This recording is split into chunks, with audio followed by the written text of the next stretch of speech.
mi nombre es Constanza Rivero y hoy voy a estar moderando este homenaje. Les doy la bienvenida al 46º evento de nuestro ciclo de homenaje del 2021. El Club de la Libertad viene realizando homenajes una vez por semana hace ya varios años. La idea es tomar referentes del pensamiento liberal de diversas épocas y hacer una revisión de sus ideas teniendo en cuenta su natalicio. Antes de empezar, quisiera recordarles que pueden solicitar el certificado de asistencia si lo desean, lo deben pedir a través de las redes sociales del club. El día de hoy estaremos conversando sobre el expresidente de la Nación Argentina, Nicolás Avellaneda. Para comenzar, los invito a repasar brevemente el legado del gran promotor de la inmigración, la universidad pública y la federalización de Buenos Aires. Alrededor de 1880 hay signos de profundos cambios en el contexto internacional, latinoamericano y la sociedad argentina. Factores estos que modificarían radicalmente la cultura política nacional dentro del marco del traspaso de una sociedad tradicional a una sociedad moderna. Se destaca la conformación de nuevas fuerzas políticas, acompañado por la nacionalización cultural de un país de inmigración y el proceso de secularización de la vida política argentina en virtud del predominio ideológico del liberalismo laicista y del positivismo. En efecto, los hechos y factores internacionales condicionaban el comportamiento de los argentinos. La llamada generación del 80 fue solo agente de los cambios que promovió y en gran medida fue traductora de los procesos que forzaron opciones de la política nacional. El Partido Autonomista Nacional surge a fines de la década de los 60, llegando a gobernar el país durante 3 décadas y media a instancias de su fundador, Nicolás Avellaneda, como una coalición de partidos provinciales que apoyaron su candidatura presidencial en 1870, recibiendo el apoyo de la Liga de Gobernadores y sectores representativos del Partido Autonomista Bonaerense, liderado por Alsina, con el objetivo de garantizar las elecciones presidenciales para 1880, época a partir del cual gozó de un predominio indiscutido, del cual surge electo el presidente Roca, figura esta que se opuso a la sanción de la ley Saisteña en 1914, concretándose esta última como la materialización de una postura reformista a través de la conformación del Partido Demócrata Progresista, apoyado por la Liga del Sur Santafesina y destinado a reemplazar a la antigua generación de autonomistas demasiado dependientes de caudillos lugareños. No obstante las circunstancias, el periodo se caracterizó por el personalismo y la falta de alternancia en el poder, frente a la organización de la vida partidaria que caracteriza a la Unión Cívica Radical con el liderazgo de Hipólito Yrigoyen, bajo las banderas del nacionalismo solidario. Nicolás Avellaneda fue una de las figuras más emblemáticas, no solo por su labor presidencial, además de abogado, periodista, estadista argentino y ministro de Justicia e Instrucción Pública de Argentina, logró redefinir el proyecto fundacional del país, tomando como eje principal los principios fundamentales del liberalismo, a través del lema Nación, Constitución y Libertad, legando a sus predecesores el ideal de nación, las limitaciones en el ejercicio del poder del Estado y la conformación de la Carta Magna como catálogo de derechos y garantías fundamentales, sin dudas, una de las figuras más sobresalientes de la época, dignos de homenajear. Para este homenaje contamos con la participación de los siguientes disertantes: Pablo Dons, licenciado en Ciencias Políticas por la Facultad de Ciencias Sociales de la Universidad de Buenos Aires, profesor de Enseñanza Superior en Ciencias Sociales por la Universidad de Buenos Aires, profesor adjunto de Historia Política y Social Argentina, Facultad de Derecho, Ciencias Sociales, Universidad de Belgrano, cátedra del Dr. Ricardo López Gotti, profesor adjunto de Historia Política y Social Latinoamericana, Facultad de Derecho, Ciencias Sociales, Universidad de Belgrano, profesor adjunto, Definición e Implementación de Políticas Públicas, Facultad de Derecho, Ciencias Sociales, Universidad de Belgrano. También contamos con el siguiente orador, Ricardo López Gotti, profesor y doctor en Historia, Universidad de Belgrano y Universidad Karlova de Praga, respectivamente. Doctorando en Ciencias Políticas, profesor titular de Historia Contemporánea e Historia Política Argentina y de Historia de las Relaciones Internacionales. Maestría en Relaciones Internacionales, Universidad de El Salvador. Sus libros más recientes son Origen, mitos e influencias del antisemitismo en el mundo, y de Milada Horákova, defensora de los derechos humanos y víctimas de los totalitarismos, en 2019 y 2020, publicados por Cadal y la Fundación Conrad. Fue profesor visitante en la Universidad de Pavía, Italia, Universidad ORT Uruguay y la Universidad Torcuato Di Itela. Columnista de Radio High y Radio Sefarat, España. Fue director de la carrera de Ciencias Políticas en la Universidad de Belgrano durante los periodos 2007 y 2009 y director del Museo y Preservación Patrimonial de la Provincia de Buenos Aires 2015-2019. Agustín Wilden, abogado e historiador, egresó de la Facultad de Derecho y Ciencias Sociales, Universidad Nacional de Tucumán, diplomado en Historia Argentina y Latinoamericana, miembro correspondiente por Tucumán de la Junta de Estudios de Historia de Tucumán. Les recuerdo que cada orador tendrá 15 minutos para efectuar sus exposiciones y en caso de falta de tiempo se le podrá otorgar únicamente 5 minutos a la manera de cerrar la idea. Otra cuestión que quiero señalar antes que comiencen a efectuar sus exposiciones, que deberán ir dejando sus preguntas e inquietudes en el chat, y así al final de la exposición se inicia el debate correspondiente. Adelante, doctor. Le doy la palabra.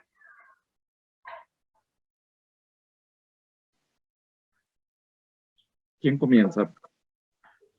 Comienza el primero de los oradores, Pablo Dons. Buenas tardes. Como no soy doctor, no quería hacer usurpación de títulos y honores.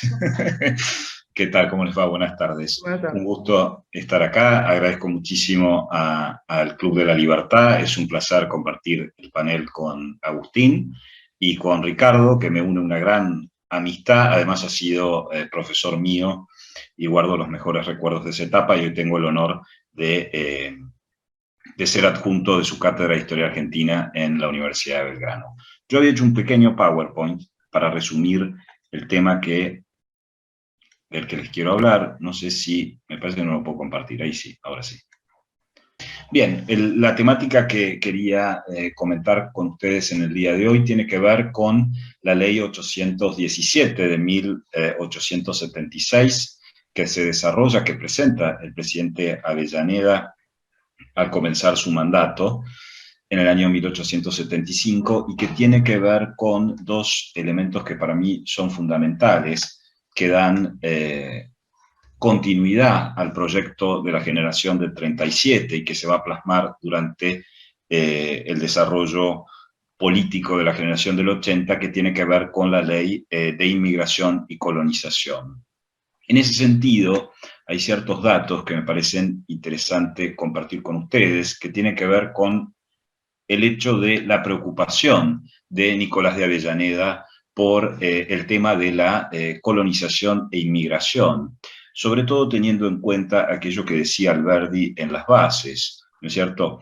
Fundamentalmente la idea de que la cultura europea, sobre la base de un proyecto que fomente la inmigración, nos iba a permitir generar instancias de civilización, teniendo en cuenta que el diagnóstico con el que se encuentran los dirigentes luego de la caída de Rosas tenía que ver con dos elementos, fundamentalmente con la gran extensión del territorio argentino, el gran desierto, la necesidad, sin lugar a dudas, de colonizar el territorio nacional y, por otro lado, generar un desarrollo económico, para lo cual era imprescindible fomentar precisamente la inmigración, la colonización del territorio. En ese sentido, esta preocupación va a estar presente en las cavilaciones de Nicolás Avellaneda, desde mucho antes de ser presidente.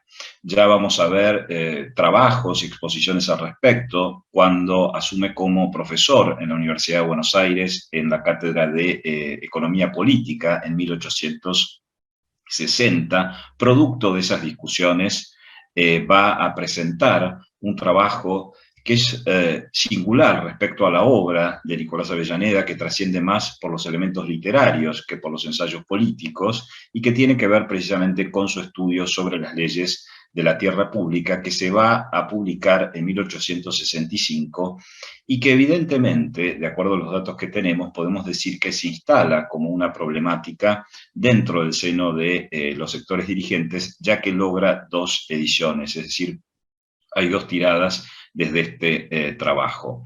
Yo me atrevería a decir personalmente que junto con el trabajo posterior de Miguel Ángel Cárcano son dos de los trabajos más exhaustivos respecto a todo lo que tiene que ver con la temática y la problemática de la tierra pública en la República Argentina, teniendo en cuenta que luego de la organización nacional, durante la gestión de Bernardino Rivadavia, se produce la famosa ley de enfiteusis y aparece allí, ya en esa generación liberal que detenta el poder gubernamental, la necesidad de fomentar la inmigración y de repartir la tierra pública. Hay un lapsus que no podemos dejar de mencionar, que es el de los dos gobiernos de Juan Manuel de Rosas, sobre todo el del segundo mandato de Juan Manuel de Rosas, donde el tema de la distribución de la tierra que se había venido trabajando durante la gestión de Rivadavia, que tristemente es muy acotada,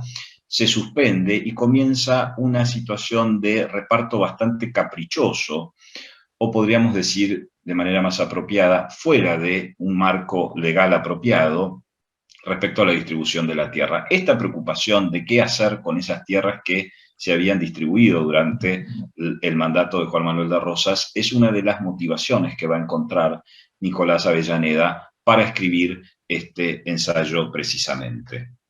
En ese sentido, es interesante tener en cuenta que en 1875 Avellaneda presenta este proyecto de ley que va a ser defendido por el ministro del Interior en el Parlamento. Y lo interesante es que él repara sobre los problemas y avatares que había traído aparejado la distribución de la tierra desde 1810. Y el objetivo del proyecto es generar un marco institucional, un marco legal apropiado para evitar los errores que habían aquecido en las gestiones anteriores. En ese sentido, es imprescindible mencionar que él habla de la necesidad de ordenar ese proceso. Y para ordenar precisamente ese proceso, que había sido de carácter espontáneo, es decir, la inmigración y la distribución de las tierras, era necesario fundamentalmente generar ese marco institucional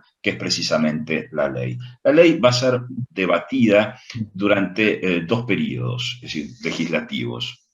Primero en la Cámara de Diputados y luego en la Cámara de Senadores, y es en la Cámara de Senadores donde se genera una polémica muy interesante vinculada a determinar qué era lo más apropiado para la distribución de la tierra y para fomentar la inmigración. Vale decir, si la inmigración debía ser de carácter espontáneo, es decir, desordenadamente, o bien una inmigración fomentada por el Estado, lo cual implicaba una intervención fuerte del Estado, teniendo en cuenta además que en el contexto en el que se trata la ley, la Argentina, como muchas veces, atravesaba una situación de crisis económica, por lo cual, a vistas de los legisladores que se oponían a la ley, era casi imposible que se pudiera afrontar los gastos que para la implementación determinaba la ley, habida cuenta del Estado del erario público. En este sentido, este va a ser de alguna manera el debate. Quienes más se van a oponer,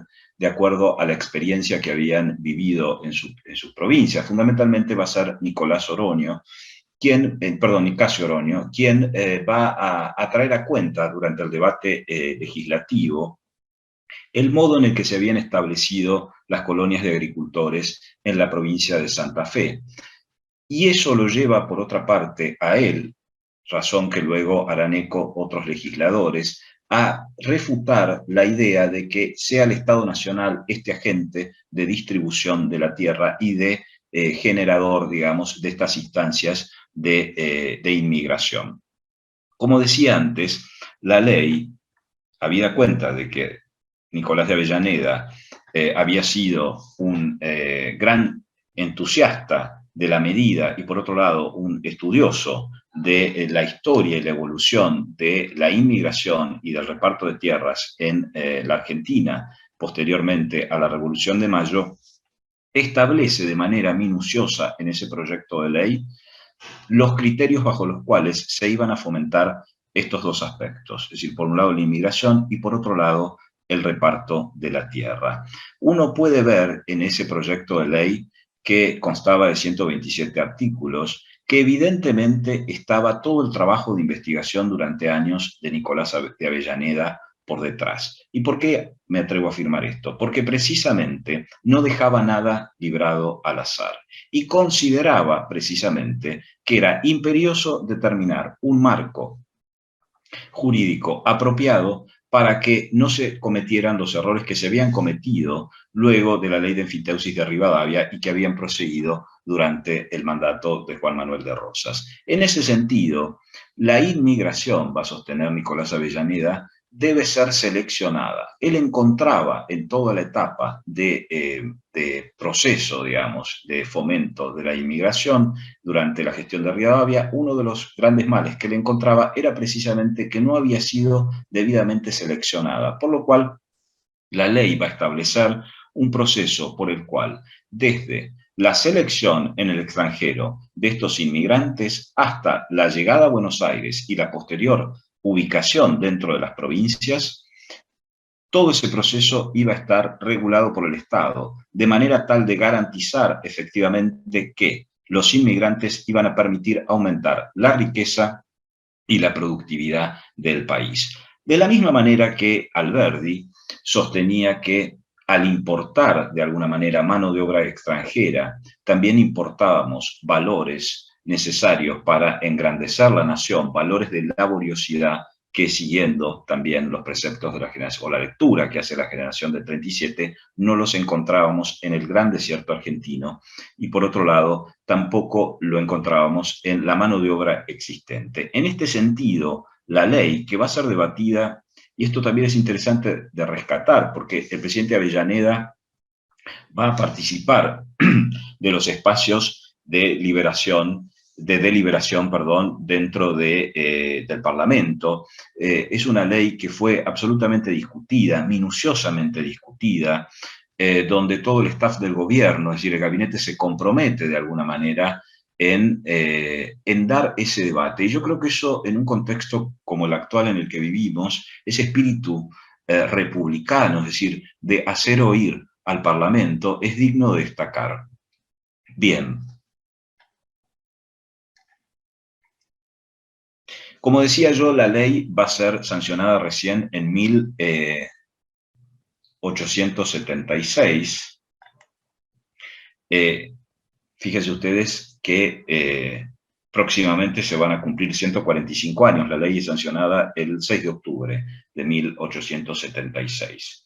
Y yo lo que necesito rescatar para que quede claro, porque me parece que es lo más importante en este encuentro de hoy, es la importancia que le daba la generación del 80 al Estado. Es decir, en un contexto como el actual, donde el Estado se muestra absolutamente ineficiente, la generación del 80, en este caso la presidencia histórica de Nicolás de Avellaneda, le daba un rol importantísimo al Estado como agente civilizador, teniendo en cuenta además que esta ley iba a permitir no solamente el fomento de la población hacia el interior del país, que como habíamos dicho, estaba caracterizada por estar muy dispersa y eso impedía el desarrollo económico que la Argentina necesitaba, el crecimiento económico indispensable.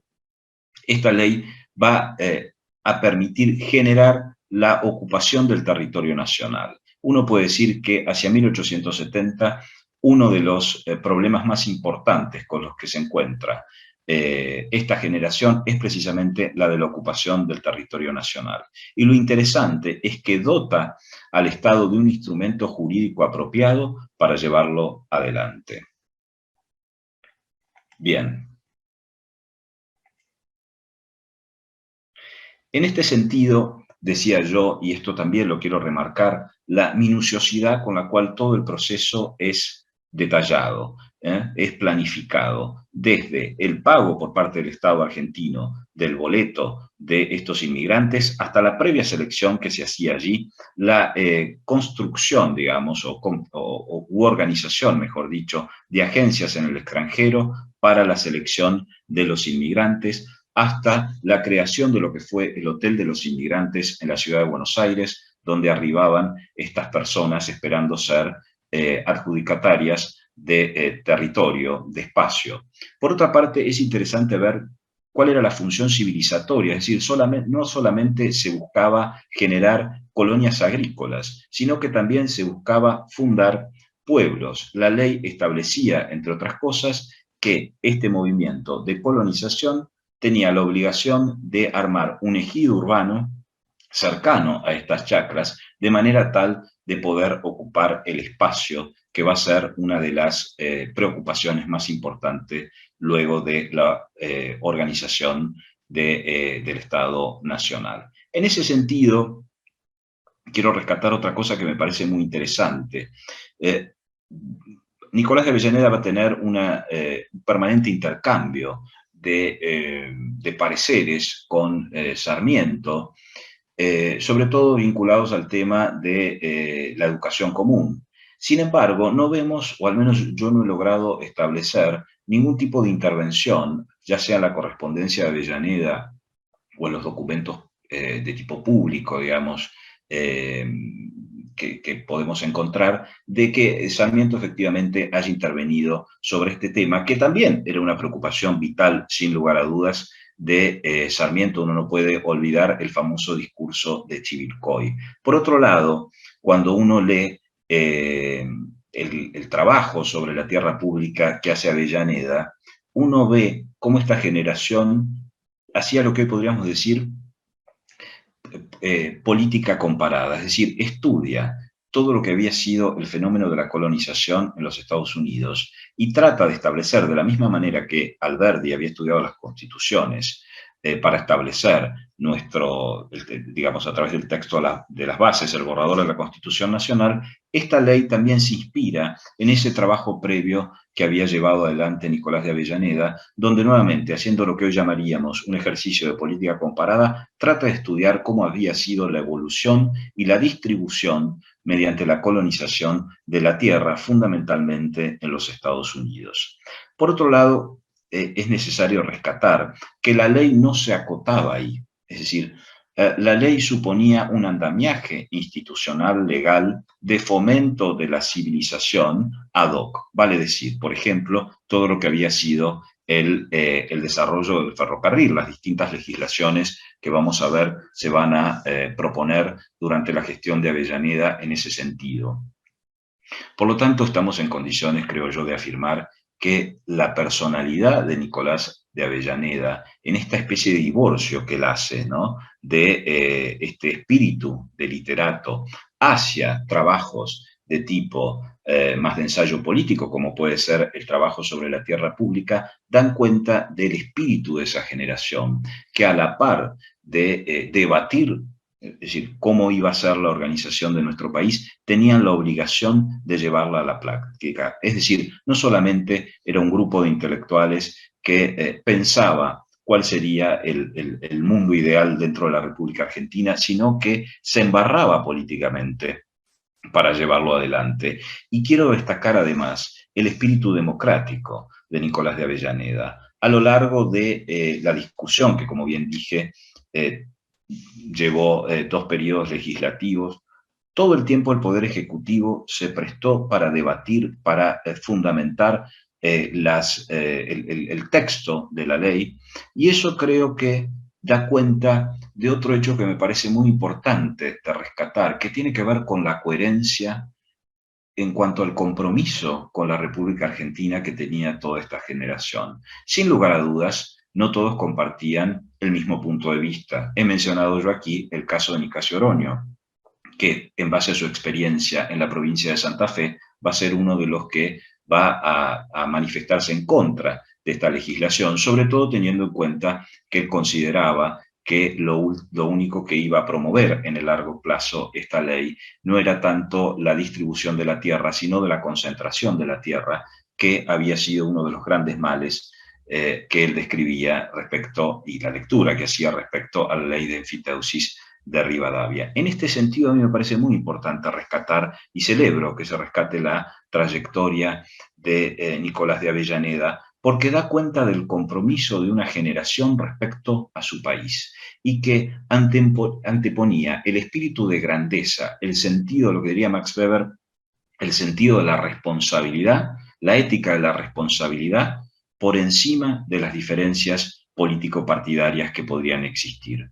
Y eso es muy importante. Ahora bien, para que eso ocurra, es decir, para que se dé ese nivel de coherencia y camaradería en un grupo de dirigentes, debe primar una ética de la conducta. Y evidentemente Nicolás de Avellaneda tenía de sobra esa ética para poder tener la palabra autorizada respecto a un tema que había desarrollado desde una faceta intelectual y que una vez arrojado a la presidencia de la República se veía en condiciones de implementar. Y a pesar de haber tenido un conocimiento cabal al respecto, sin embargo, da la posibilidad de debate, da la posibilidad de intercambio de ideas, teniendo en cuenta ese intercambio como un elemento de enriquecimiento de su posición. Y por último, quiero decir que los frutos de esta ley fueron más que importantes. Hay un número que trabaja Natalio Botana y Ezequiel Gallo en uno de sus libros, La República Conservadora,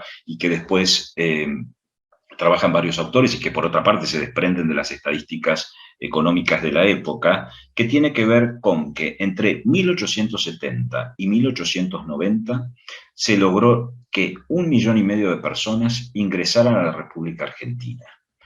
Y si uno toma la proyección hacia 1913, vamos a ver que 3 millones de personas provenieron bajo este sistema de promoción de la inmigración, que obviamente, como toda ley, no fue de una manera quizás correctamente aplicada, sobre todo teniendo en cuenta las situaciones de crisis en las que se encontraba el Estado Nacional, referidas al erario público, pero sin embargo, a pesar de eso, hubo un consenso en las generaciones que van desde 1870 hasta, yo me atrevería a decir, el primer centenario, como que esta herramienta, esta ley, era indispensable para lograr estos dos objetivos que habían diagnosticado Alberdi y Sarmiento, entre otros, incluso Echeverría, como los males de la Argentina, que tenían que ver, por un lado, el desierto argentino y, por otro lado, la falta de personas con el know-how apropiado para que la Argentina ingresara en la senda,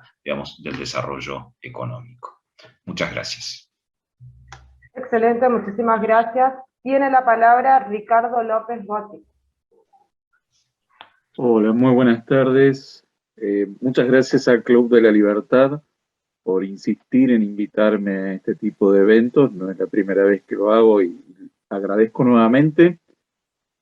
Y en este caso, esta personalidad tan descollante como fue la de Nicolás Avellaneda, y que en lo personal me toca porque mis bisabuelos, alemanes del Volga, vinieron precisamente durante la presidencia de Avellaneda dentro del marco de la ley que estaba mencionando recién Pablo Dons.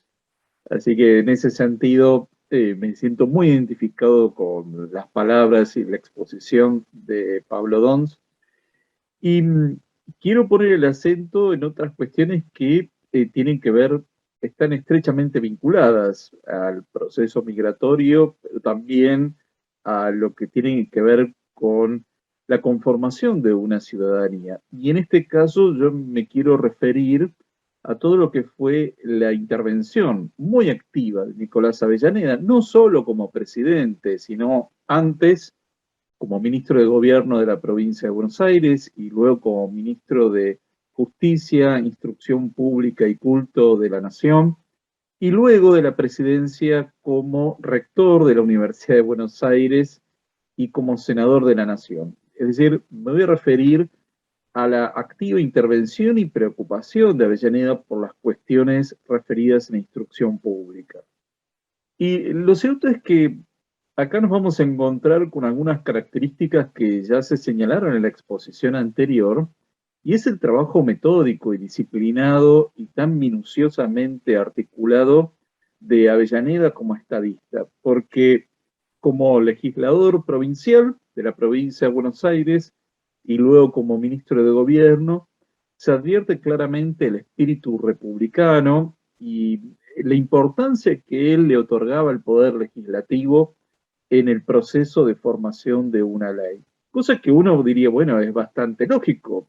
En definitiva, en un Estado de Derecho, el poder legislativo tiene un rol importantísimo y inevitable.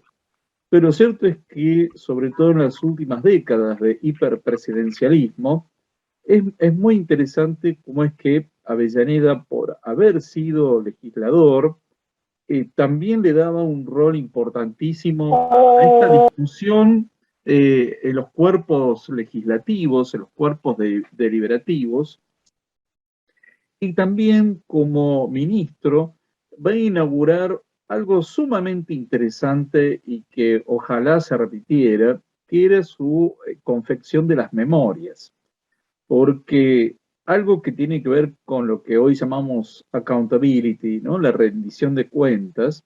Lo cierto es que Nicolás Avellaneda comienza con esto siendo ministro de Gobierno de la provincia de Buenos Aires, en la que planteaba la situación, cuáles eran sus principios programáticos, qué era lo que iba a realizar, qué era lo que no había podido llevar a cabo, y la verdad es que es una fuente documental interesantísima, no solo para conocer el pensamiento de Nicolás Avellaneda, sino también para ver cómo era el contexto de ideas de la época y lo que se podía realizar.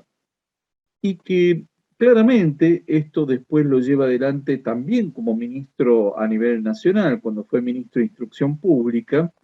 Y acá es muy interesante porque, en principio, como ministro de Gobierno de la provincia de Buenos Aires, tenía en su órbita todo lo que estaba referido a la instrucción pública. Y en ese sentido, lleva adelante la construcción de varias escuelas, desde Zárate hasta Carmen de Patagones.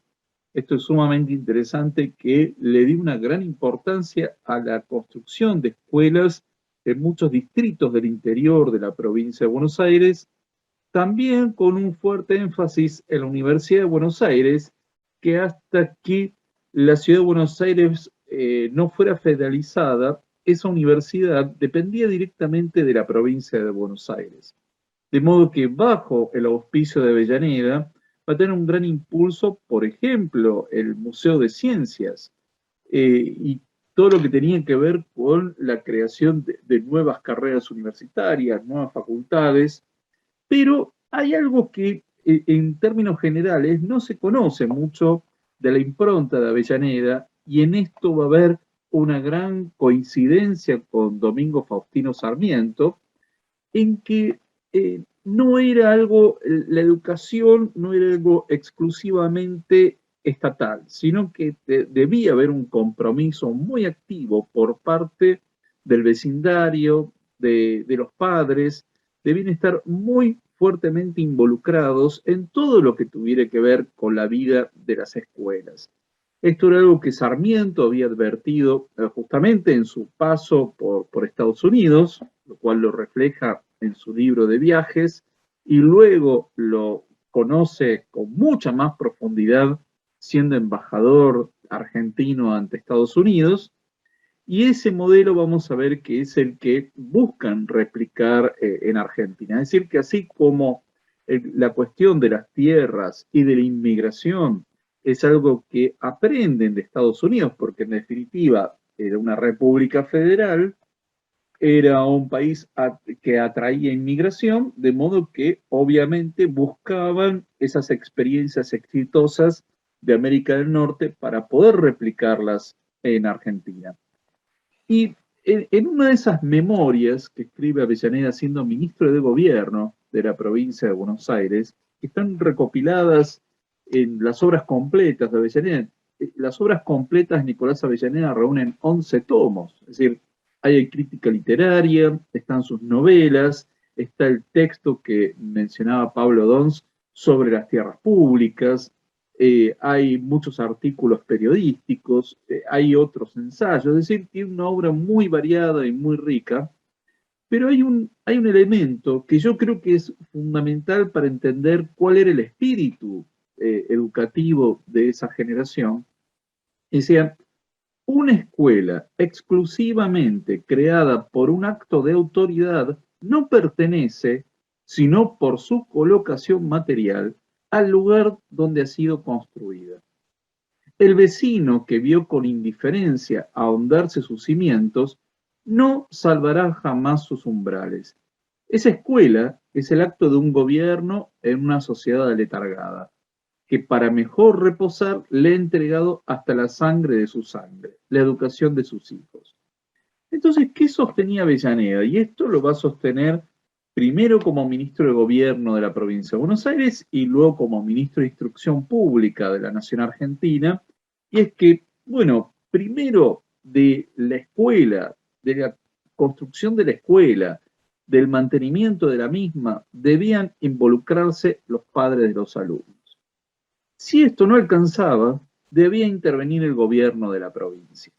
Y si aún esto no alcanzaba, entonces ahí iba a haber un subsidio del Estado Nacional. Porque tengamos en cuenta que precisamente nuestra Constitución establece como una de las atribuciones de las provincias la instrucción pública, la instrucción primaria. De modo que el Estado Nacional iba a participar, pero de una forma subsidiaria, pero venía en tercer lugar, es decir, primero el vecindario, los padres, ¿no?, los que estaban directamente involucrados, luego el gobierno provincial y finalmente el Estado Nacional. Es decir, que lo que se buscaba es que hubiera un protagonismo muy activo por parte de los vecinos en el cuidado, la construcción de esa escuela, porque de esa forma la sentían como propia. Es decir, no era un edificio extraño e implantado y ajeno, sino que se iban a involucrar abiertamente en el cuidado de esas instituciones. Y ese es precisamente el proyecto que observan cómo es que tiene vigencia en Nueva Inglaterra, los estados del este de Estados Unidos, en donde nos encontramos con la sociedad más alfabetizada de su tiempo. Y ese es justamente uno de los propósitos. Y todo esto, Avellaneda lo intenta plasmar desde su Ministerio de Gobierno, y esa posición precisamente le sirve para ser catapultado cuando Domingo Faustino Sarmiento asume como presidente de la República en 1868, lo convoca a Nicolás Avellaneda, que además había un fuerte intercambio epistolar entre ellos. Y de hecho, Nicolás Avellaneda renuncia como ministro de Gobierno de la provincia de Buenos Aires cuando el gobernador Adolfo Alsina buscaba hacer una fórmula común, no con Sarmiento, sino con Urquiza. Y en esas circunstancias, Avellaneda, con bastante tino y con bastante honor, renuncia a esa posición, a esa magistratura, para seguir impulsando la candidatura de Sarmiento. Y lo cierto es que Avellaneda va a acompañar durante prácticamente todo el sexenio de Sarmiento como ministro de Instrucción Pública, Justicia y Culto, y desde esa posición va a seguir sosteniendo gran parte de estas ideas.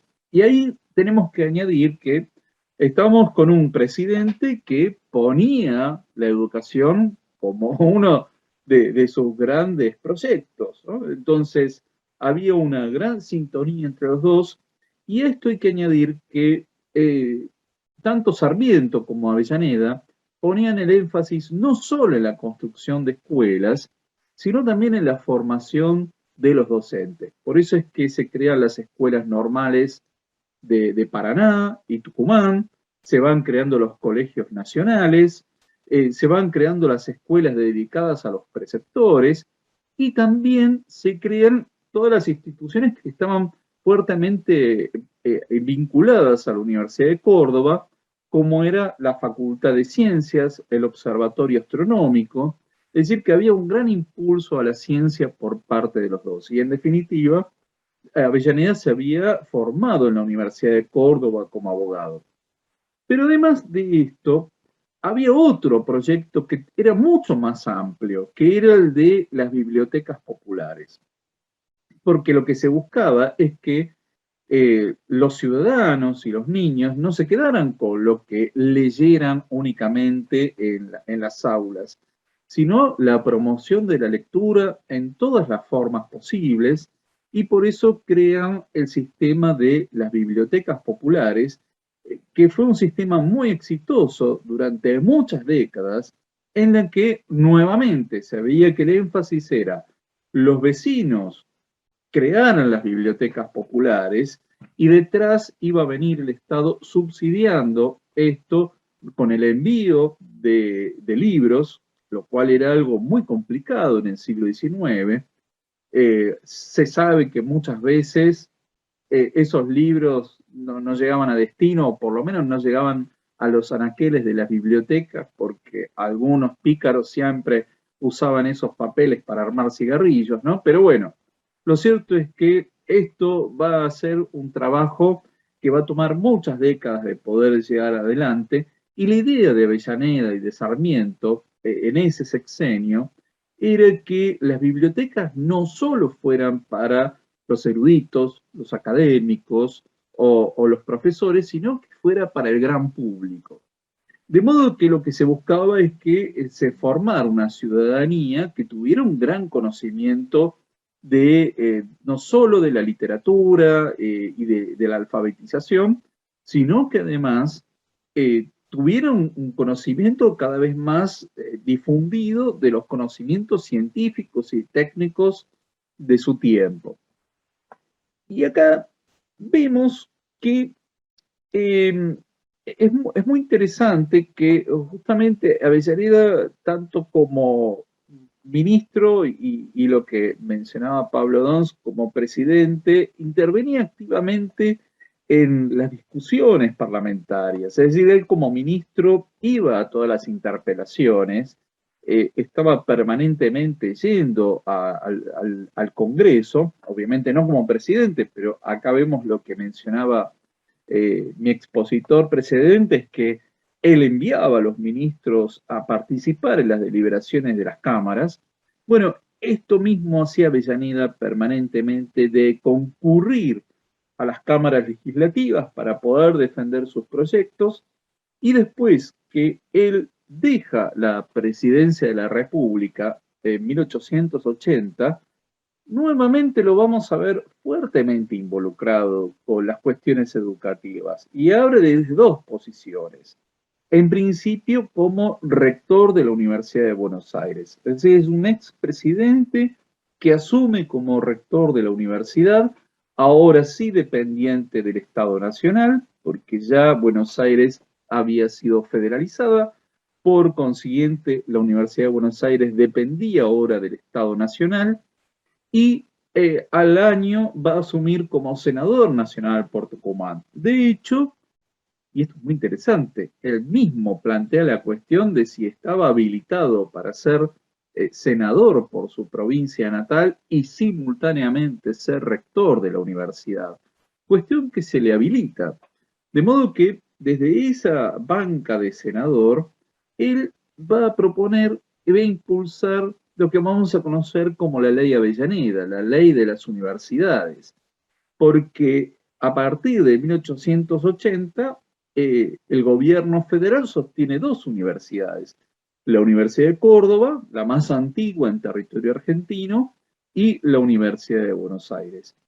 Y en ese contexto, el Congreso debía aprobar los estatutos por los cuales se manejaban y administraban las universidades. Y en esa situación, lo que va a plantear el senador Avellaneda, con gran conocimiento de causa, no solo por ser rector de la Universidad de Buenos Aires, sino por haber sido justamente profesor de economía política durante 6 años en esa universidad, conocía de la vida académica, y entonces se va a decir, no tenemos que discutir estatutos de cada universidad, sino que tenemos que establecer una norma, y a partir de esa norma se van a ir estableciendo los distintos estatutos de cada universidad. Y de hecho, esa norma va a regir durante varias décadas y va a ser fundacional de nuestro sistema universitario. Pero además, Avellaneda se ve involucrar activamente en otra discusión de su tiempo, ya en la presidencia, la primera presidencia de Roca, como va a ser en torno a la ley 1420. Y en ese contexto vamos a ver que ahí sí se aparta de Sarmiento, de Mitre, del propio presidente Roca, de la cuestión de la religión o no en la currícula, ¿no? Y ahí es donde Avellaneda va a defender la idea de que debía seguir habiendo instrucción religiosa en las escuelas, de ahí es que escribe su célebre ensayo La escuela sin religión, en donde advierte que se puede estar yendo hacia un tipo de despotismo en el cual el Estado establezca los criterios de la ciencia.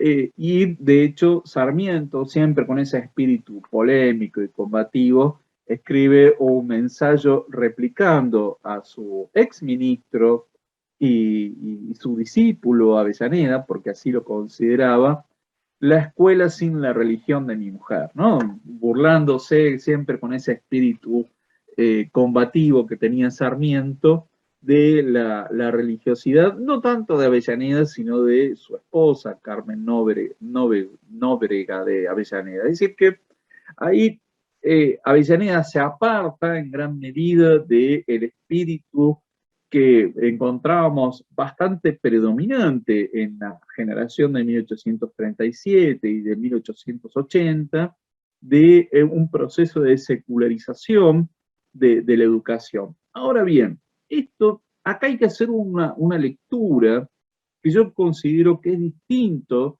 lo que planteaba Avellaneda con lo que planteaban Estrada y Goyena. Es decir, hay una lectura distinta. Y de hecho, hay que señalar que siendo presidente Sarmiento y ministro de Justicia y Culto Nicolás Avellaneda, son quienes derogan el impedimento para que se constituyeran matrimonios mixtos en Argentina, que es una de las cuestiones que señala Juan Bautista Alberdi en Bases.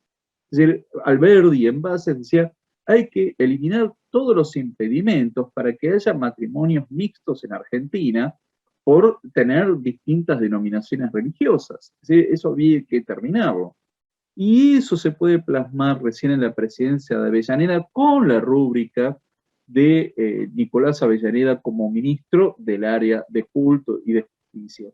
Es decir, que no es alguien que buscaba el predominio de la religión sobre la educación, sino que advertía que debía haber un criterio ético y moral de la religión, de la educación, y que eso debía estar presente y que en definitiva él no considerara que fuera un óbice para el desarrollo de la instrucción. Es decir, que él plantea una lectura muy diferente a la de Estrada y Goyena en torno a la ley 1420, pero en esas condiciones de una gran polarización de los ánimos y de las ideas, podría parecer que está en ese campo, pero en realidad es una lectura diferente en torno a eso. Lo cierto es que es muy interesante cómo es que Avellaneda era muy minucioso, muy metódico, muy disciplinado en su trabajo, con un gran énfasis en todo lo que fuera el desarrollo de memorias, de impulsar censos, de cuantificar lo que se advertía. Para Avellaneda, en vez de celebrar la triplicación de niños que asistían a la escuela, él permanentemente en sus memorias va a señalar como un gran déficit esos 350.000 niños que estaban fuera del sistema educativo. Es decir, que él ponía el énfasis en aquellos que no podían llegar a las escuelas y lo señalaba con un gran dolor. Y de hecho, algo sumamente interesante que se llevó adelante durante varios gobiernos nacionales, provinciales e incluso municipales, fue la celebración de los censos escolares. Es decir, hay una enorme cantidad de tomos con una importantísima y rica cantidad de datos para el historiador, para el estudio del desarrollo y el progreso argentino. ¿Cómo es que se celebraban permanentemente censos escolares para saber realmente cuál era la situación y de esa forma poder tomar las decisiones más acertadas? Es decir, que no era algo a ojo y a pura opinión, sino que había un conocimiento acabado de cuál era la situación y de esa forma se buscaba la construcción de escuelas, la promoción de maestros, la difusión de las bibliotecas, de la lectura, la adecuación y modernización de los programas escolares, siempre con un gran conocimiento acabado de la situación real. Muchas gracias. Muchísimas gracias, doctor, excelente. Les recordamos que una vez abierto el conversatorio solo se responderán a los interrogantes e inquietudes efectuados por chat, debido a que tuvimos algunos intentos de hackeo. Tiene la palabra Agustín Wilde.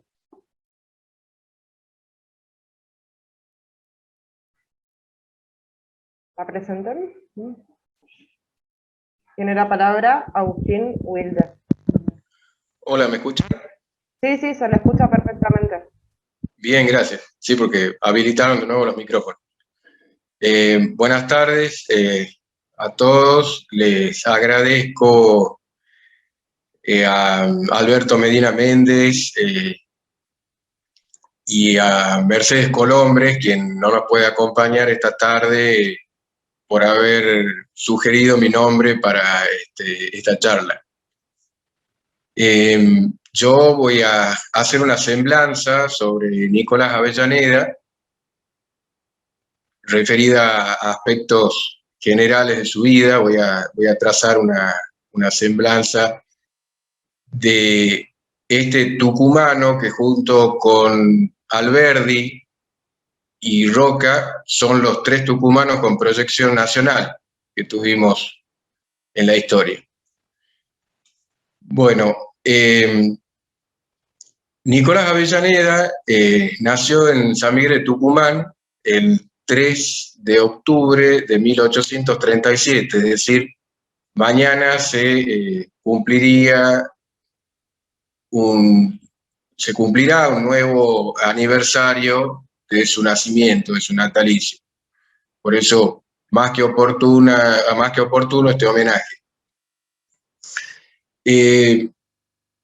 Siendo niño, tuvo que afrontar y enfrentar el degollamiento de su padre, Marco Manuel de Avellaneda, en Metán, por haber sido la cabeza de la coalición del norte contra Rosas.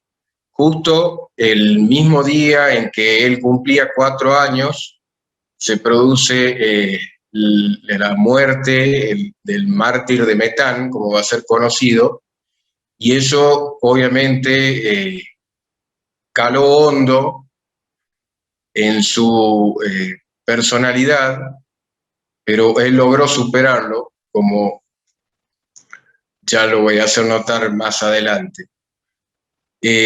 Inmediatamente a este enfrentamiento, que fue la batalla de Famaillá, que terminó con la derrota del bando unitario,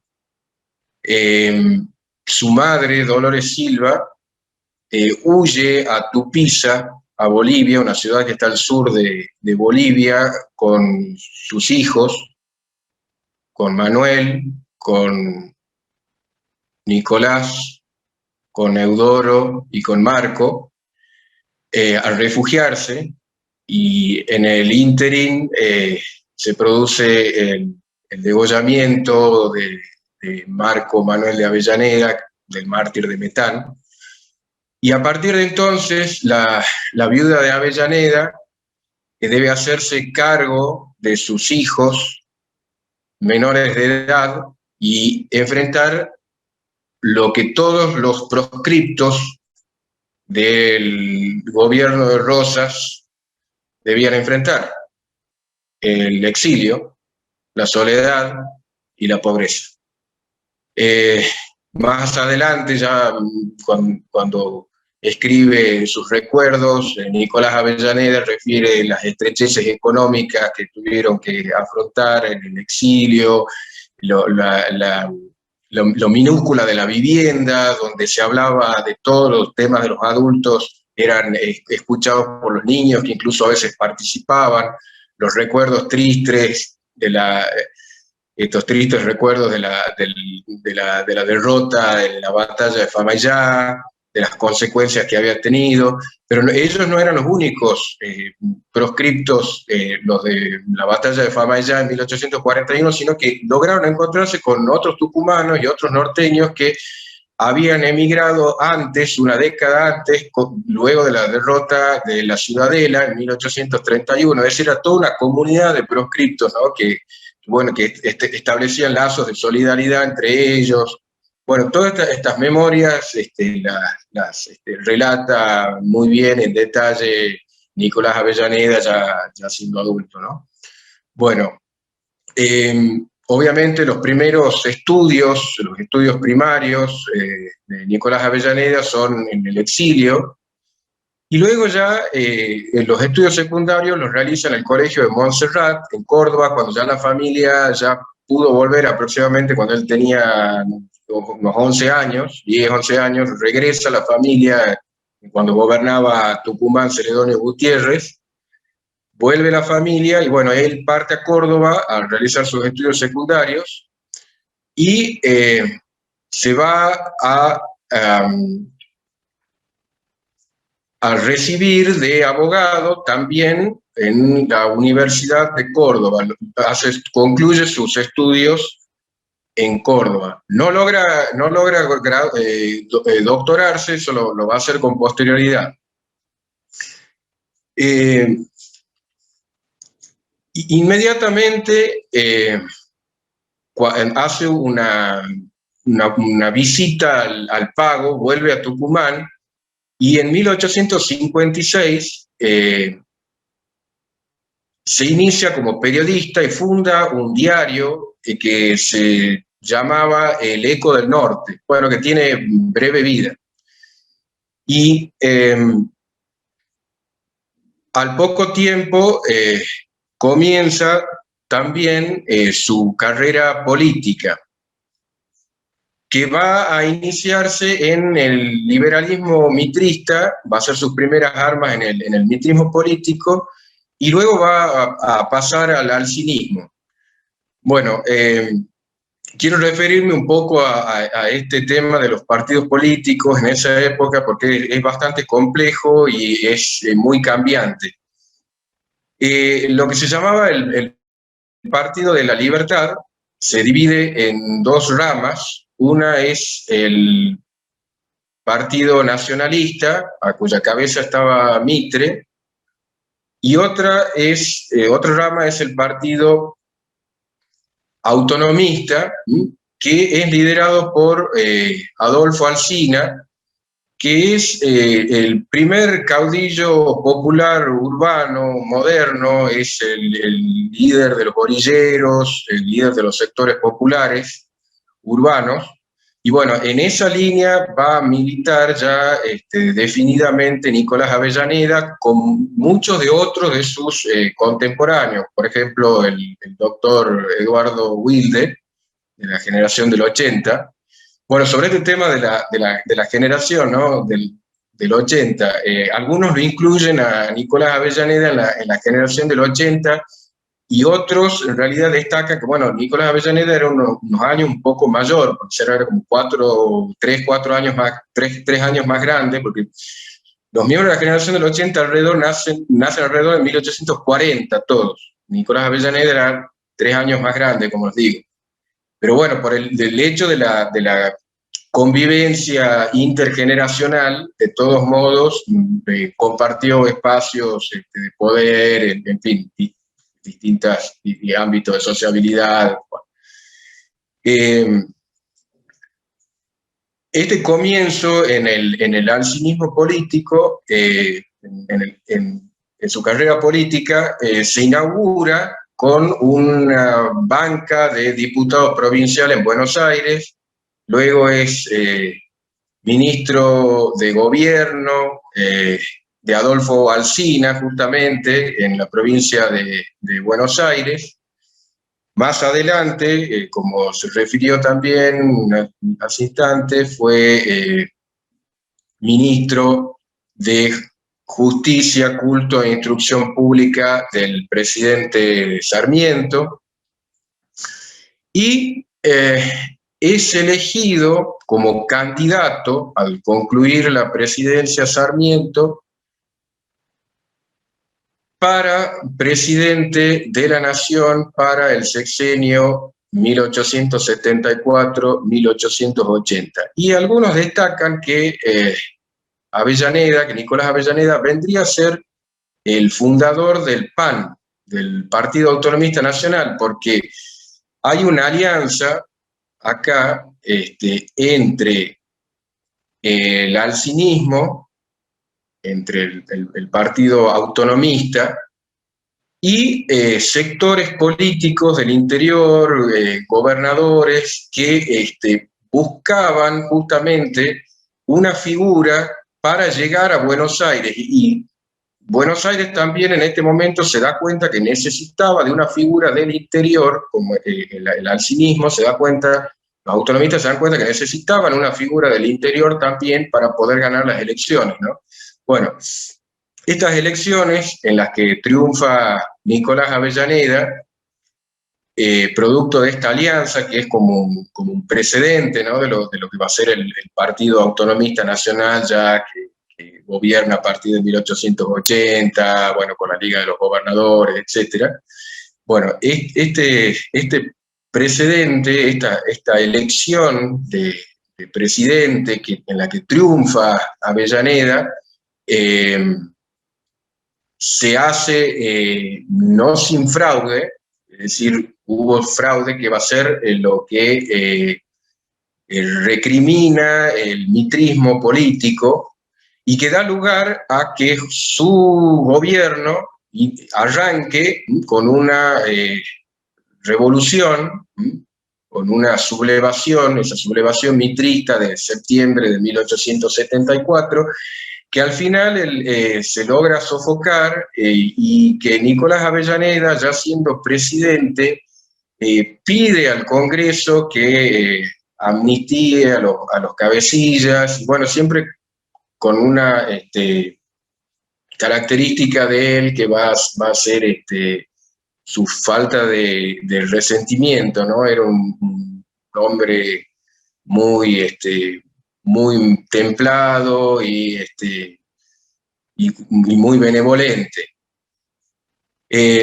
Justamente sobre su perfil me quiero referir un poco, su perfil físico y psicológico. Bueno, físico podemos ver los retratos, el de Egidio Querchola, podemos ver fotografías de Avellaneda, pero bueno, es bueno también ver descripciones de cómo se lo caracterizaba. Bueno, era un hombre de baja estatura, solía usar tacones en sus zapatos y por eso para propios y extraños era apodado Taquito o Chingolo. Su pelo negro y ensortijado y su barba, como refería Paul Grusac, en lo que pasaban una barba siria y los ojos tucumanos, o sea, ojos negros y brillantes. Era muy atildado, vestía muy bien. Y también quiero referirme a su aspecto psicológico, ¿no? A la faceta psicológica de su perfil. Bueno, un tío tatarabuelo mío, el doctor Eduardo Wilde, que fue después ministro de Justicia, Culto e Instrucción Pública de Roca, evoca en unas páginas que se llaman Recuerdos entre la niebla, de sus obras completas, a su amigo Nicolás Avellaneda y lamenta su fallecimiento y dice que era Avellaneda muy curioso y preguntón. Habla de los análisis sutiles, áticos, o sea, clásicos, ¿no?, de ese hombre cuyo talento era extraordinario. Lo define como afable, ameno y tan bondadoso que hasta cuando tenía motivos de disgusto buscaba las frases menos hirientes. Lo describe como muy tolerante y con una inteligencia honda. Avellaneda dijo una vez: si mi alma se inclina al entusiasmo, mi pensamiento es propenso a la duda. Y yo les había dicho recién que el exilio de la infancia había calado hondo, y es verdad, porque ella a los 13 años, en una conversación, le dice a un hombre: Señor, la desgracia hace precoces a los hombres. Ahí también nos da cuenta de una inteligencia bastante prematura, ¿no? Estamos hablando de un adolescente de 13 años. Eduardo Wilde dice que Nicolás Avellaneda tenía el arte de convencer y persuadir, el supremo poder de la elocuencia, que usaba en sus discursos, en sus debates, en la conversación cotidiana. Y dice que cuando se ponía a hablar, la palabra en su boca se convertía en un ariete formidable. Por ejemplo, en la crisis económica que se produce, inmediatamente la asume, ya esto lo voy a explicar un poquito más adelante, lanza una frase contundente realmente. Dice: economizaremos sobre nuestra hambre y nuestra sed para salvar el crédito comprometido. O sea, los compromisos asumidos por la nación. Parece, ¿no?, un poco un preludio de la frase conocida de Winston Churchill, ¿no? Bueno, quiero continuar con este perfil, esta semblanza que estoy trazando de Nicolás Avellaneda, y hablar también de su actividad como catedrático. A los 23 años él inaugura una cátedra de economía política, ya recién se dijo, así inaugura una preocupación que va a tener también una constante, que es el tema de la educación universitaria, ¿no? Bueno, ya a todo esto ya se había doctorado ya en jurisprudencia, bueno, también les estaba refiriendo recién. Y otro tema es también su actividad periodística. Como todo hombre de su generación, ya él se había iniciado en el periodismo, como les dije, acá en Tucumán también, y bueno, escribe en el Comercio del Plata en estos años, y también en el Nacional, en ese periódico. Voy a referirme ahora, ya que Avellaneda es presidente, está sentado en el sillón presidencial, a su obra de gobierno, sucintamente.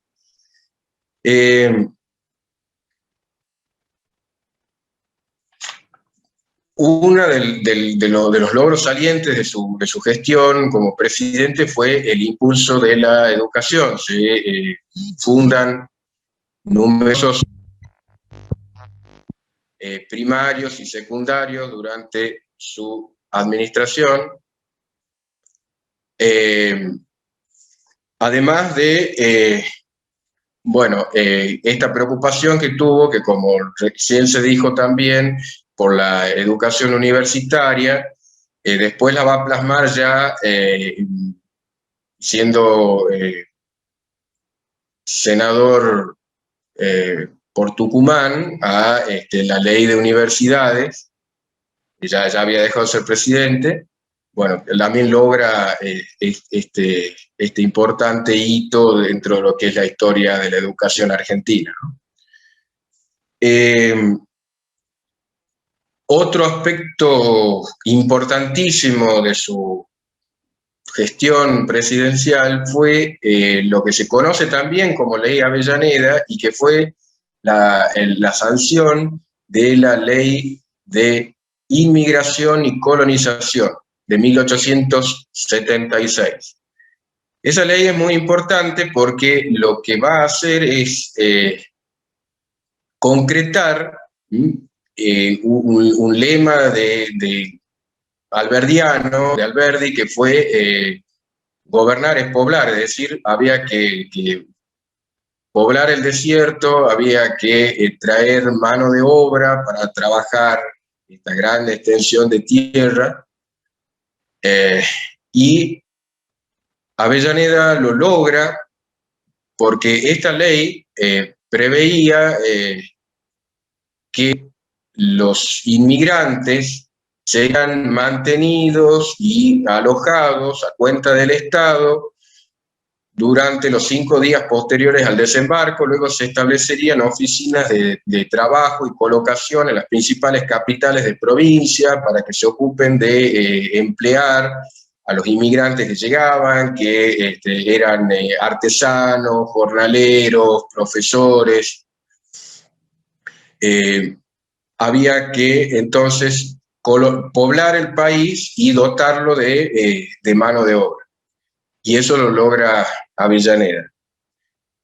Eso es lo importante de esta política de inmigración que lleva a cabo. Muy de la mano con esto, también la preocupación del gobierno es extender la frontera para civilizarla, para llevar el progreso, que era una de los leitmotivs de esta generación. Y eso se va a llevar a cabo resolviendo lo que antes se conocía como el problema del indio, que es mediante la conquista del desierto, la campaña del desierto, que lo que hace es extender la historia a la Argentina, porque... Permiso, doctor. Le recuerdo, si puede ir redondeando la idea por el uso del tiempo. Disculpe que lo interrumpa. Bien. Gracias. Como les decía, se extiende la soberanía territorial argentina a través de la conquista del desierto, de la campaña del desierto, que bueno, comienza con una política defensiva, como era la Zanja Alsina, y después Roca continúa con una guerra ofensiva, y bueno, se incorpora la Pampa y la Patagonia para la producción agroganadera.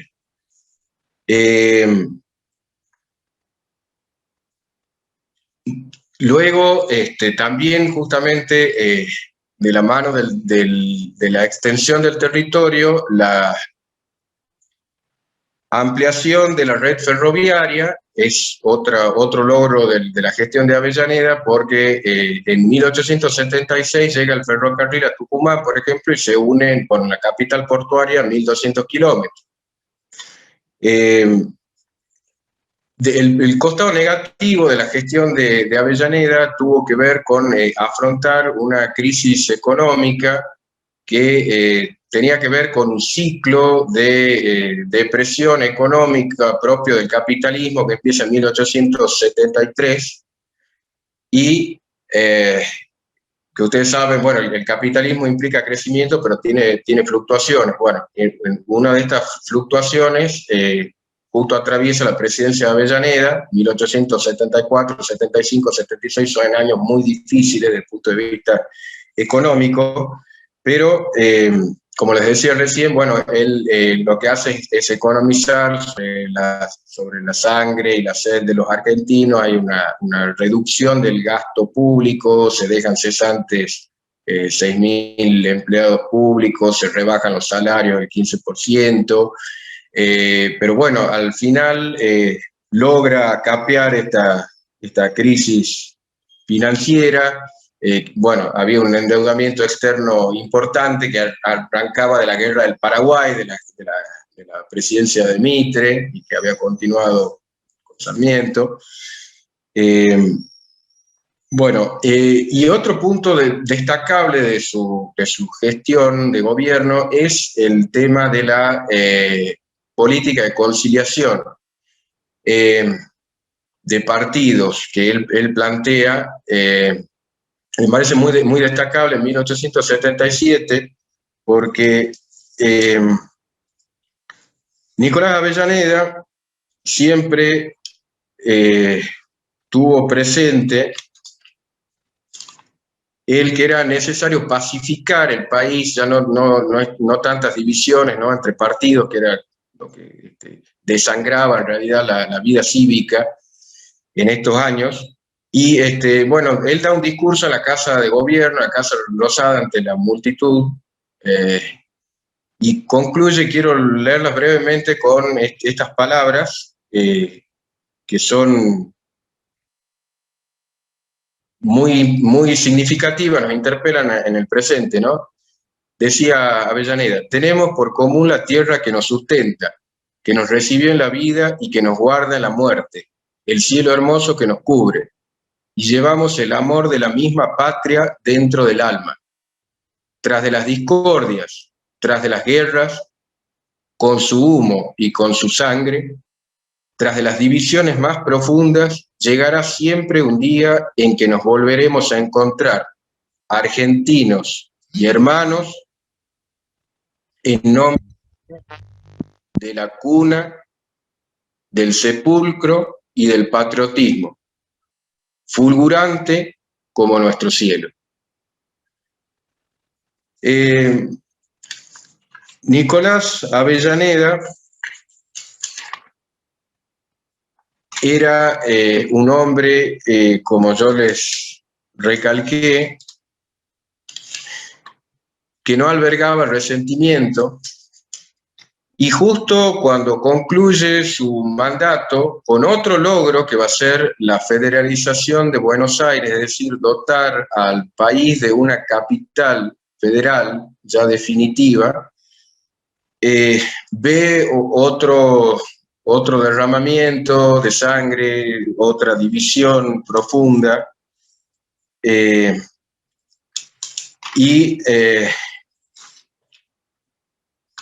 también da un discurso en la Casa de Gobierno, pacificando, como era su espíritu, y en esa oportunidad, bueno, triunfa el interior, triunfan las provincias, que, como bien refirió un historiador, al federalizarse Buenos Aires, todo esto Avellaneda se ve obligado, ustedes saben, a trasladar la sede del gobierno a Belgrano. Bueno, ahí en Belgrano el Congreso declara capital de la República por ley 1029 a la ciudad de Buenos Aires, al municipio de Buenos Aires.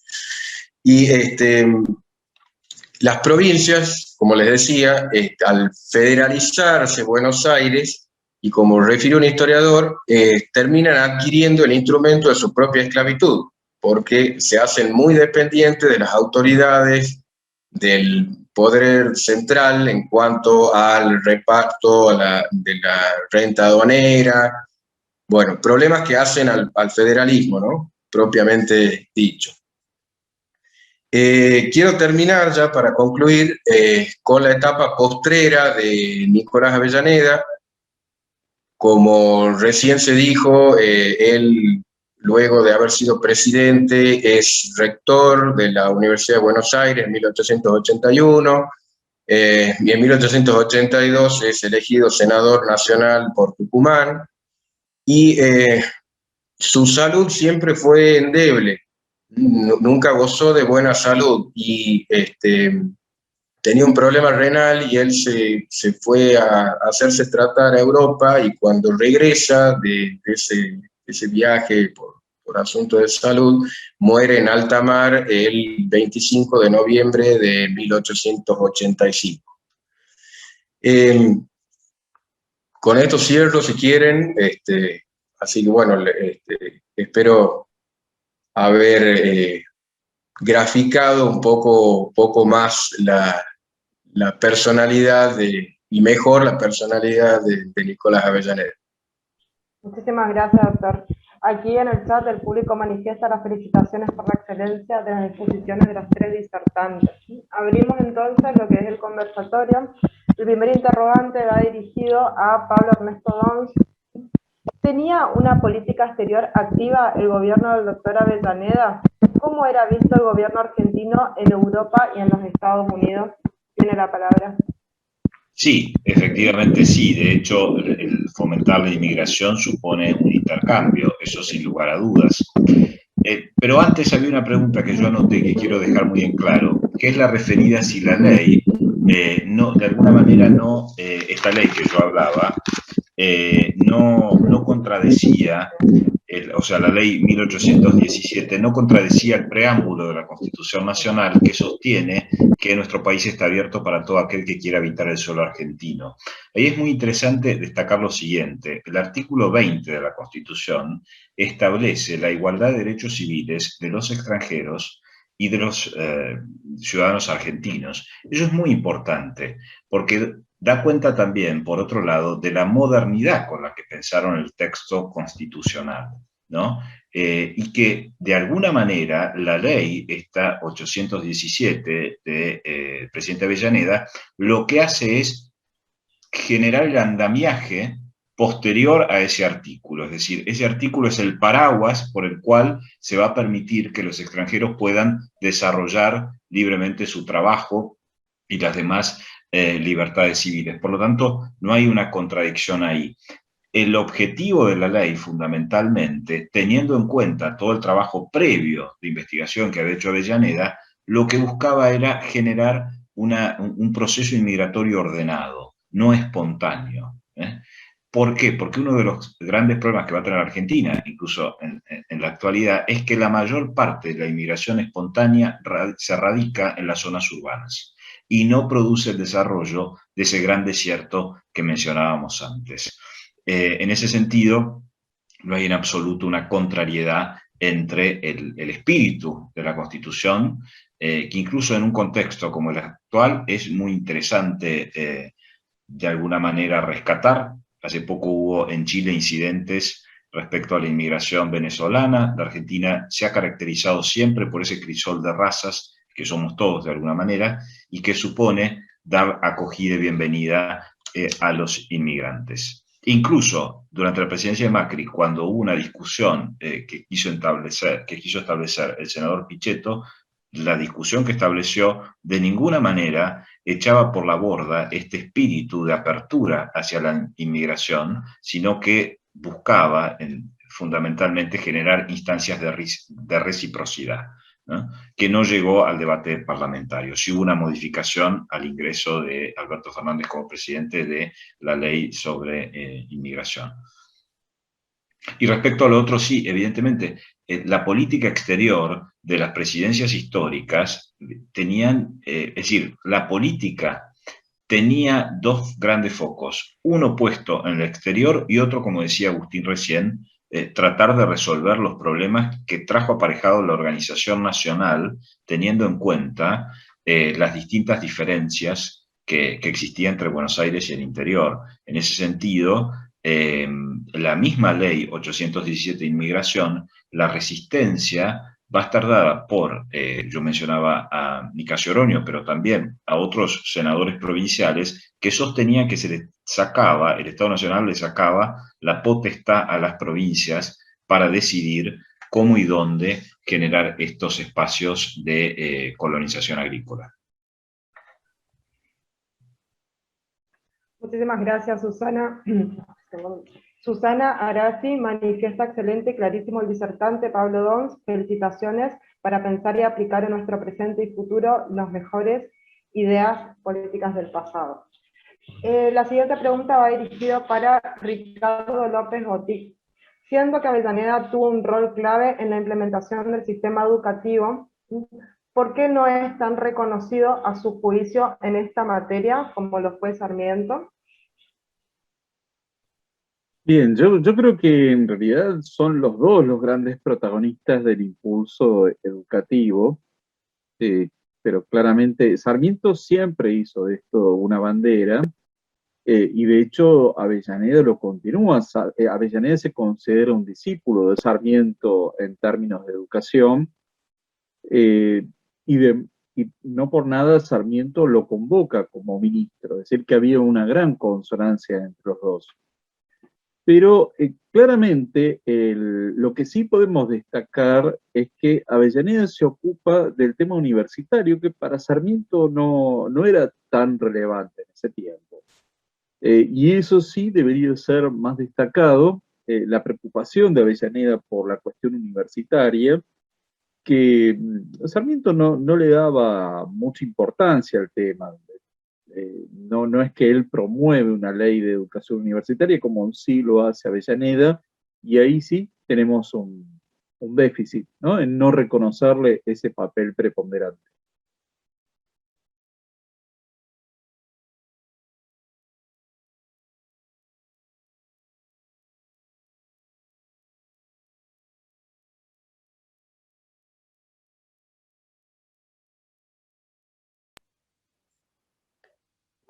Muchísimas gracias. Una tercera y última pregunta, referido para Wilder. ¿Desde qué gobierno y hasta cuándo se realizan los censos educativos? Para mí la pregunta, Sí, me parece o si prefieren responder. Sí, otro de los disertantes si prefiere responder. En realidad no dice a quién va dirigido en concreto. Creo que es para Ricardo, que habló de los censos. Fíjese. De los censos A ver, escolares. Ricardo. ¿Hasta cuándo se realizan? La verdad es que no tengo la certeza, pero sí, a ver, y esto lo sé justamente porque, como se mencionó al comienzo, yo fui director del Museos y Preservación Patrimonial en la provincia de Buenos Aires, y en el Archivo Histórico de la provincia de Buenos Aires hay una enorme cantidad de tomos de censos educativos de la provincia, distrito por distrito, ¿no? Es decir, que en cada municipio se hacía esto, eran censos provinciales. Ahora bien, ¿hasta cuándo? La verdad es que no querría dar una fecha porque sería equivocada y aventurada. Muchísimas gracias. Una pregunta para Agustín.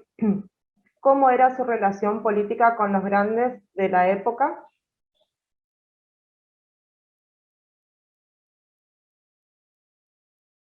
Para Agustín va dirigida la pregunta a Agustín Wilder. Desactiva tu micrófono. Sí, me lo tienen que habilitar. Ajá. Alberto. Listo. Ahí está. Sí, bueno, como les decía, Avellaneda siempre se caracterizó por un espíritu conciliador, era lo que buscó de entrada. Es más, la conciliación primera que busca luego de la revolución mitrista, de la sublevación mitrista de 1874, no prospera.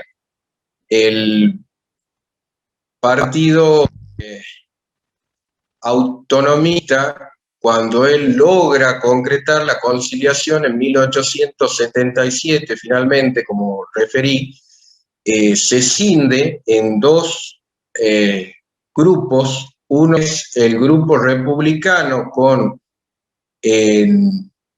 Leandro Alem y Aristóbulo del Valle, que se oponen a la política de conciliación de Nicolás Avellaneda, el doctor Avellaneda, que buscaba acercar a los autonomistas con los mitristas. Se cinde en dos y queda el resto del partido autonomista, obviamente, con lo que era Adolfo Alsina, que muere en ese mismo año, en 1877, cuando era ministro de guerra del presidente Avellaneda, y luego, ya cuando se ve el tema de la candidatura presidencial de 1879 de Roca, los autonomistas se reagrupan, es decir, los republicanos vuelven al tronco común autonomista, se reagrupan y, por supuesto, Mitre postula a su propio candidato, que era Carlos Tejedor, el gobernador de Buenos Aires, y por eso es el lanzamiento y la lucha. Lo que sucede acá es que todavía no estaba terminado de edificar el Estado Nacional con una capital. Y esto es muy importante, como lo subrayó Pablo Dons hace un rato. En realidad, en toda esta época es una época de formación institucional. Lo que se estaba construyendo era el Estado nacional, el Estado-nación, es decir, las instituciones del país estaban en pleno crecimiento. En 1871 entra recién a regir, entra en vigencia el Código Civil, desde ese punto de vista, y desde el punto de vista público, no privado, sino público, el Estado nacional, el Estado-nación, que es lo que va a ser la construcción de la generación del 80, porque esto es, como decía Pablo muy bien, esta generación se preocupa por edificar el Estado nacional porque estaba todo por hacerse. Era un país donde estaba todo por hacerse. Entonces, eso es lo destacable de la generación del 80, de este proyecto, de estos años previos. En realidad son grandes transformaciones políticas, económicos, sociales, que se producen en estos años de transición, en las tres presidencias históricas de Mitre, Sarmiento, sobre todo la de Sarmiento y Avellaneda, en esas dos últimas. Y quería aclarar un tema con la conquista del desierto, ¿no? Incluso para algunos historiadores revisionistas, como Alfredo Terzaga, que es un historiador cordobés, le dan la derecha a la conquista del desierto. Dicen, a ver, se rescató grandes extensiones de manos de Chile, y se las incorporó a la soberanía nacional para que tengan plena vigencia la soberanía nacional sobre la Pampa y la Patagonia. De otro modo, hubieran quedado en manos de un país vecino. Sobre este problema, ya por ejemplo, Manuel Ricardo Trelles, que era un historiador que, bueno, hoy en día quedó superado, pero que se dedicó a problemas limítrofes, escribió en 1865, es decir, una década antes, pongamos, de la presidencia de Avellaneda, un libro que se llama Cuestión de límite entre la República Argentina y el gobierno de Chile. Ya en 1865 se estaban viendo los problemas que había en la Patagonia. Es decir, había que efectivizar, extender la soberanía territorial del Estado y armar institucionalmente el Estado. Estos son años muy importantes por eso, porque se construye el Estado nacional. Muchísimas gracias. Aquí hay una pregunta también. ¿Es posible pasar ese fragmento que leyó Wilde o bien pasar el link donde se puede encontrar o el libro? Gracias. Destinado para Agustín. Y la siguiente pregunta, que es para los tres disertantes. ¿Creen que es posible rediseñar una política poblacional descomprimiendo el AMBA y realizar inmigración bajo el paraguas de la ley? Me refiero a un rediseño de zonas en todo el territorio, en forma consensuada y planificada. Si quiere alguno de los tres tomar la palabra. Yo creo que sí, evidentemente. En este momento concurren dos problemas. Por un lado tenemos el problema de la migración interna que viene y se instala en el conurbano bonaerense, o sea, alrededor de la capital federal, y por otro lado el tema de la inmigración de países limítrofes, que también vienen por dos cuestiones que son fundamentales que la Argentina ha garantizado desde esta época, que tienen que ver con la educación y con el derecho a la salud. Esto hace que mucha gente de los países limítrofes vengan y se instalen en condiciones precarias en el conurbano. Pero hay un dato que yo también quiero rescatar. En la actualidad, y conozco bien el tema, desde la provincia de Buenos Aires, muchos chicos vienen a hacer su escolaridad a la ciudad de Buenos Aires. Eso también genera todo un movimiento bastante interesante para destacar, porque las escuelas públicas en la actualidad de la ciudad de Buenos Aires tienen bancas y por otro lado tienen mayor calidad en muchos aspectos que la del conurbano bonaerense. Eso hace que haya una inmigración permanente hacia la ciudad. Evidentemente, para pensar una reorganización, descomprimir el conurbano bonaerense, lo primero que tiene que haber son focos de desarrollo fuera del conurbano, y ahí debe concurrir la iniciativa privada. Es decir, lo personal, pienso, ¿no? De nada sirve que el Estado tenga una política de reorganización poblacional si no hay un foco de desarrollo que nace desde el sector privado. De lo contrario, eso no sirve para nada, porque evidentemente la gente viene y se asienta en condiciones más que precarias en el conurbano porque buscan mejores oportunidades de vida, o bien busca la concreción de estos dos derechos: el acceso a la salud, que es muy desparejo a lo largo de todo el territorio nacional, y en segundo lugar, el acceso a la educación superior o universitaria, no tanto la formación, digamos, de grado, que eso está garantizado a lo largo de todo el territorio nacional. Yo voy a seguir en la línea de lo que plantea Pablo Donzi. Creo que es un problema de incentivos. No hay incentivos suficientes para establecerse en muchos centros del interior, así como hay fuertes desincentivos para quedarse en algunas provincias del interior. Desde el momento que hay un sistema de caudillismo y clientelismo y de sometimiento a la iniciativa privada en muchas provincias, eso hace que, bueno, las oportunidades se encuentren en la provincia de Buenos Aires, en la ciudad de Buenos Aires, en algunas partes del litoral.